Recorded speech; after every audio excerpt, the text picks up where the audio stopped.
Thank you very much, Stephen. We start here this afternoon. There were about 10.2 million young people aged between 15 and 24 years old in the third quarter of 2022, of which 34.5% were not in employment, education or training.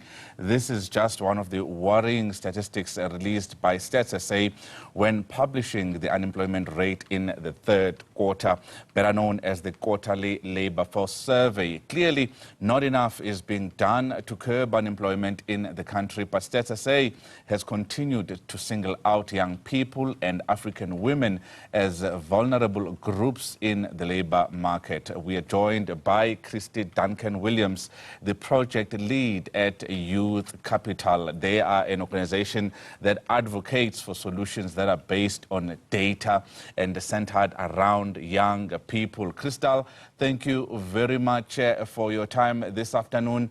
Is there anything to celebrate when you look at the numbers that the unemployment rate has actually ticked down, decreased by 1% in the third quarter from the second quarter? Is there anything to celebrate really here? So I think, 1% is a small percent. It's a drop in the ocean. It's the third quarter that we're seeing, a decrease in the unemployment rate. And so we can take a moment to celebrate the small wins. But I think we need to realize that it's a drop in the ocean, and we haven't even gotten to pre-pandemic levels of employment in this country, and that young people were in a dire situation even before the COVID pandemic. So I think we should be cautiously optimistic.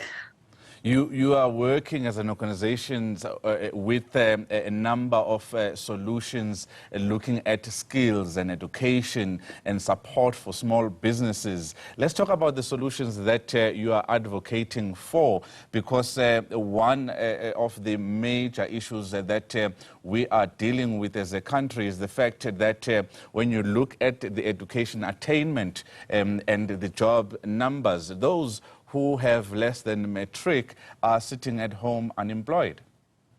Absolutely. And what we advocate for at Youth Capital is support for young people along their journey from education all the way through to economic productivity. A young person doesn't suddenly struggle to find employment the day they start looking for a job. There's a range of systemic roadblocks that they face along the way, and we need to tackle all of them if we're really going to shift the needle for young people. As you say, many young people not even getting a matric, which puts them in a really difficult position to find any kind of sustainable livelihood. And then, we also are saying that in our latest report, Bridge the Gap, that we really need to look at small, medium and micro enterprises. They're increasingly being looked at, and even the president has made numerous calls to say we need to hire young people. We need the private sector to take on young people. Yet no space has been created to really hear from small, medium and micro business owners about their experience of trying to hire young people and support them to be able to thrive in their companies. And our latest report really delves into some insights from these business owners. I was going to ask you about that, Kristal, because that particular report mentions that between 2016 and 2019, small businesses were creating 1,800 jobs per day. But as you say, there isn't enough support for small businesses, those SMMEs, to enable them to support or absorb these young people and any other people who a group of people who are looking for jobs. What sort of support do you think small businesses actually require to create an environment for them to grow? So some of the things coming out of the survey, first we acknowledge that many, of the micro enterprise variety are really just surviving. And not everybody's in a position to hire young people, but there are many businesses that are. And they're actually desperate, the more people you have in your staff, the more productive your business can be. But the problem is that what they're finding is that even though they see the value that young people can bring to the workplace, young people lack basic workplace skills, such as communication, understanding of basic employment practices. And so they struggle to onboard young people when they don't have the time or the HR resources to do that. They also struggle to recruit a good fit for their company, because it's often, the report shows that small businesses often just hire through word of mouth, which doesn't always find you the best candidate for your particular company and the role that you need to fill. And then another key insight is there are many government incentives: the employment tax incentive, access to funding through various SETAs, and then also leveraging the BBBE ratings for some tax breaks. But small businesses are often even unaware of these incentives, and when they are aware of them, they really struggle to access them because of the red tape they face, the cumbersome administrative burden that is placed on a small business to apply for these incentives is really a barrier to access for them.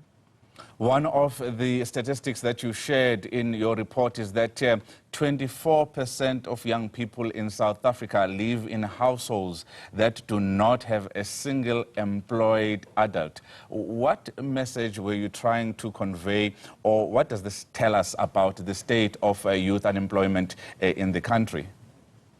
That young people do not have the social networks to navigate into a place of finding a job, or, creating a business or becoming an entrepreneur, which we often tell young people to do, become an entrepreneur. But young people have no model, no exposure to the world of work, because nobody around them is employed, nobody to help them with the application process.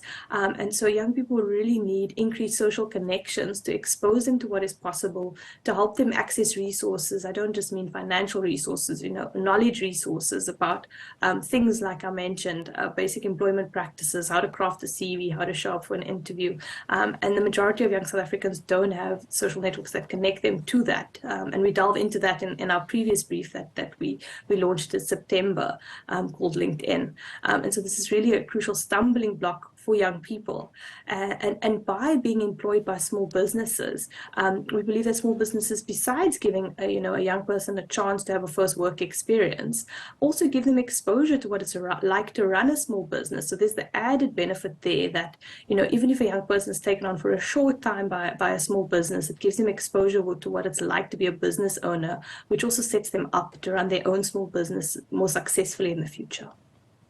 Kristal, Duncan-Williams, thank you very much for your time this afternoon. Certainly a lot of work that still needs to be done in order to put a dent on our high unemployment rate. Well, on